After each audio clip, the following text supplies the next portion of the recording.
Hi everyone. If you haven't met me before, I'm Jen, the veterinary behavior technician specialist here at Synergy Veterinary Behavior in Portland, Oregon.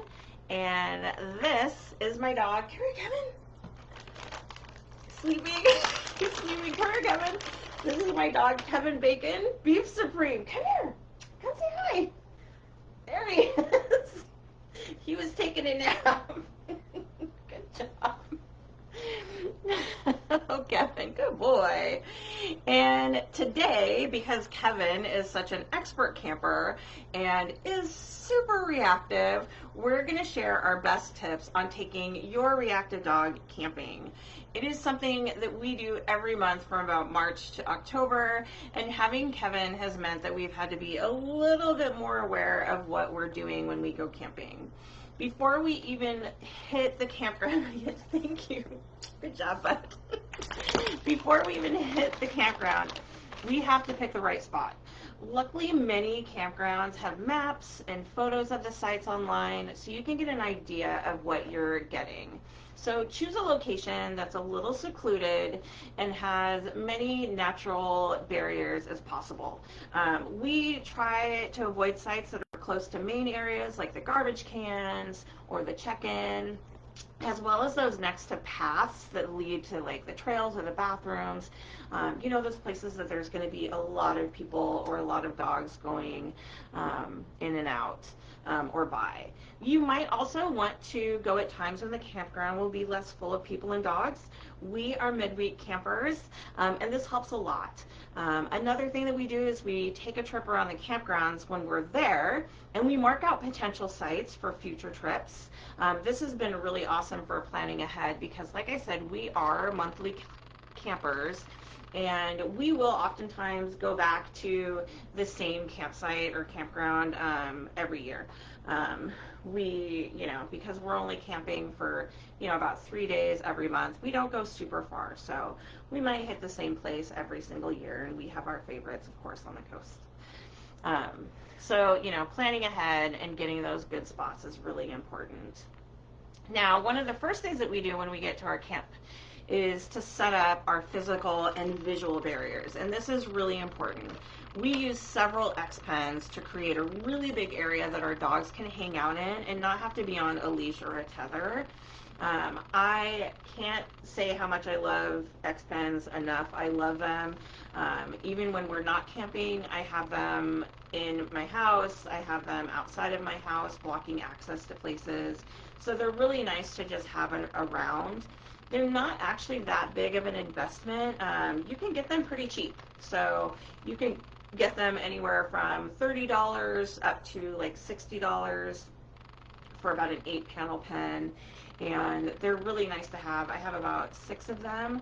So when we go camping, we take about 4 so we can have a really big area.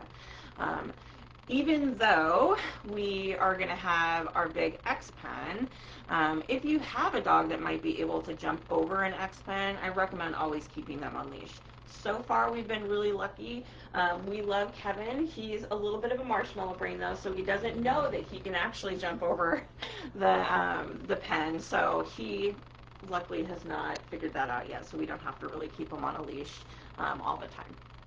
And we're going to make sure that our barriers are set back from the road to prevent any rush and bark behaviors at anyone walking by. Kevin is the king of that. He's like, what are you doing? Are you a murderer? Are you coming to kill us?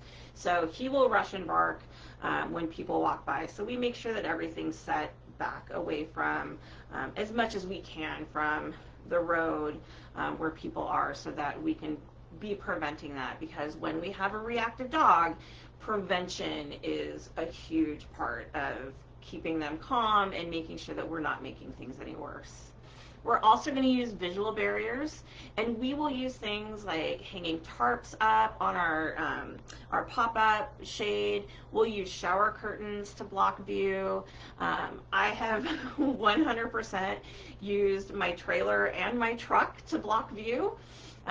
We will pick, like I was saying before, I'm going to pick campsites that have a lot of natural barriers to help block that view. So I'm really trying to block as much of the outside input as I can, because if I'm blocking that, then I'm going to have a dog who's going to be less apt to freak out every time somebody walks by.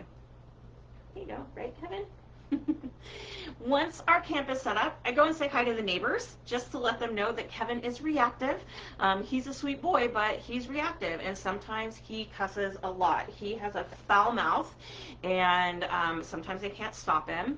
So I tell them that. And once people know that he's working on it, they are usually really appreciative and understanding.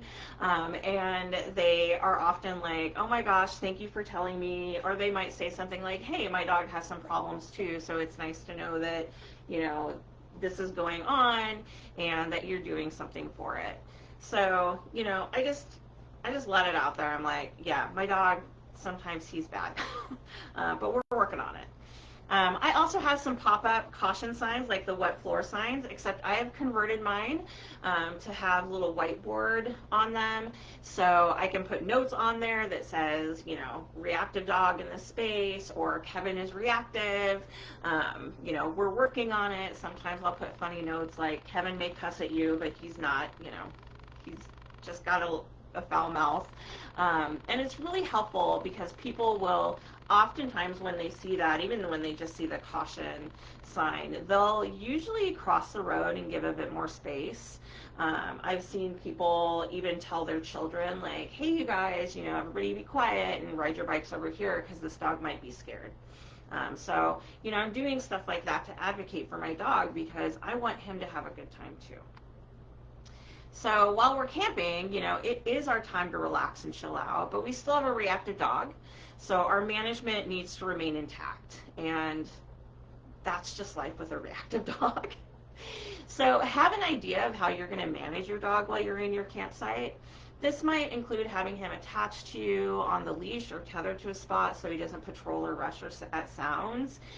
Usually for about the first hour or so that we're in camp, I do have to have Kevin tethered to me because he is so aroused by everything that's going on that, you know, he hears a noise and he has to go investigate it. And I really want to stop that behavior for him because it gets him more ramped up and it makes him more apt to react bigger later on. And I really want him to just calm down. I'm also going to make sure that I have a nice chill zone for him. If you have a tent, this could be in your tent. We have a trailer, so he just goes into our trailer and calms down and chills out when he wants. If you have a car and it's not hot, sometimes that can be a car for your dog. But I want to have a little chill zone so they can just calm down and not be, you know, as on fire about things and not have to feel like they need to patrol, and they can just calm down and breathe. The other thing that we do is we plan for an explosion, right? We know that it's probably going to happen. We have reactive dogs, okay? We have reactive dogs, they explode. So we know that we have to have a plan for that. So we know that if Kevin has an explosion, that we're going to go and just kind of gather him as quickly, quietly, and calmly as we can. We're going to have some food with us. Yes, I wear my treat pouch the whole time I'm camping. So I'm going to have that food. I'm going to calmly just go over and say, hey, come on, Kevin, and I'll start tossing some food down. I'll ask him to do a find it. Sometimes I'll grab a squeaky toy because he likes a squeaky toy, and that is enough to get his attention as well. So I'm just going to have a plan, because if we don't have a plan, then sometimes we panic, right? We're like, oh my God, what do we do? Our dog is barking. Just have a plan ahead of time, know what you're going to do. That way you can just take a breath and be like, yeah, we prepared for this, right? We had that fire drill. We had the fire drill ahead of time, so we know what we're going to do. I'm also going to take some time to do some active training while we're in camp. When we're camping with Kevin and we have him, we'll actually have multiple short controlled sessions. And we do that to help him tolerate those situations for the future, right? So I'm going to get him used to the sounds. I'm going to get him used to the sights of other dogs walking by. When we first started camping with Kevin, every sound he would explode into barking. Any time that he would see a dog, even 50 yards away, he would explode into barking. And now he will woo, woo, woo, but he doesn't do anything other than just kind of boof a little bit, and I can call him away, even when a dog is up to like 15 feet away from our campsite. So that's because we've done a lot of training while we're in camp. So lots of little short training sessions throughout the day, focusing on getting him more used to the people and the other dogs walking by, the sounds that they make. Kids are a big thing. Kevin did not grow up with kids before we got him, well, even now, but he was not exposed to any of that. So even children running by and, you know, looking at him and things like that kind of scare him. So getting him used to that kind of stuff has been really important. And then also just working on him relaxing in a spot. Luckily, I am somebody who likes to just kind of chill. I'll sit there and crochet. Kevin will sit on the chair with me. Yes, I bought a double-seated camp chair so my dog could sit with me. So, you know, that's for him, perfect.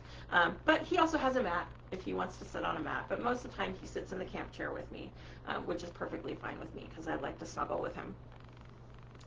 So I also want you to not forget our wonderful friend medications, okay? For the first 4 trips that we went on, Kevin had to have situational medications to even remotely maintain his composure, okay? Not only was he reactive to dogs and people, but he just wasn't sure why we were outside where there were murderers just lurking about, all right?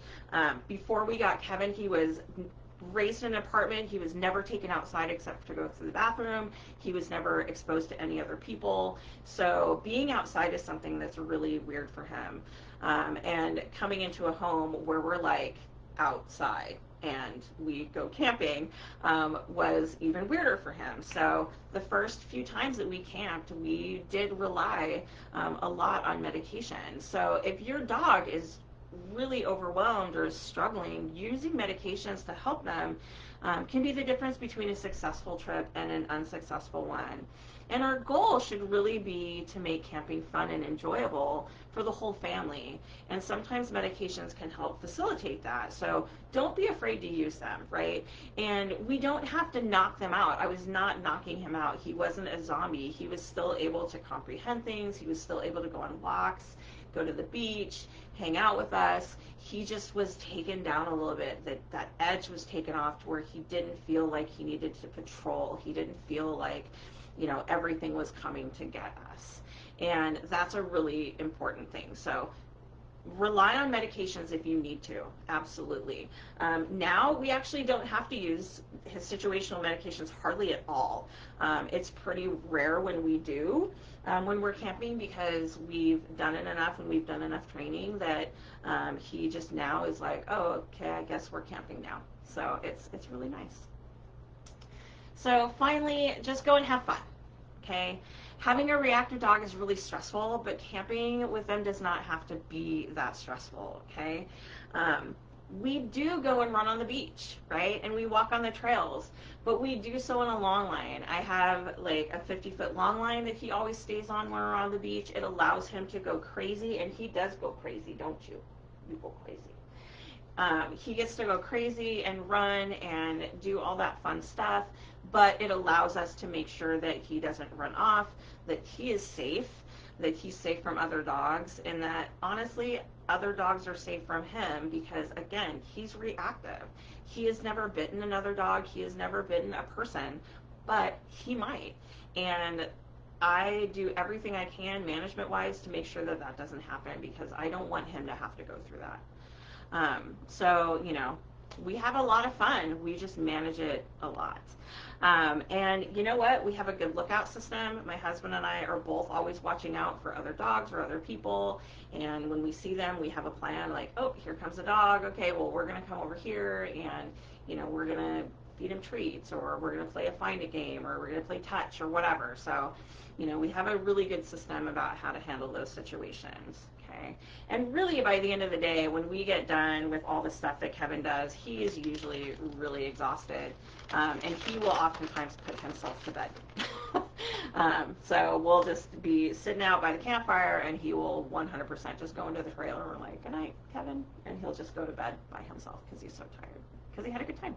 So, but yeah, so those are, you know, our top tips for going camping and having fun with your reactive dog. And let me tell you, Kevin is a reactive boy, right? He looks like he's the sweetest thing on the earth, and he is a very, very sweet dog. 99% of the time, but that 1% of the time that he is around other dogs and some people, he just doesn't know how to handle it, and he's working on it, right? He is definitely working on it, and he's doing a really good job. But you know, it can be difficult. So, you know, go have fun with your dog. Don't forget, next week, Lorenzo is going to be talking about hiking with your dog, and he'll have a lot of tips about hiking with your reactive dog or even a disabled dog, and how you can make those times fun for both you and your dog.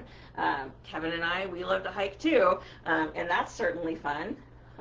You like to do the hikes. He looks like he's taking my whole hand and he's biting my fingers, but he's actually very soft. He's a good boy. Hi, Kevin. A touch? Touch? No? Yeah, good job. And I'll see if he can do a high five for you guys. I don't know if he will. He's laying down. Okay. Can you high five? Oh, no. Oh, you can do it. High five. Yeah. Good job. Good job, Baba.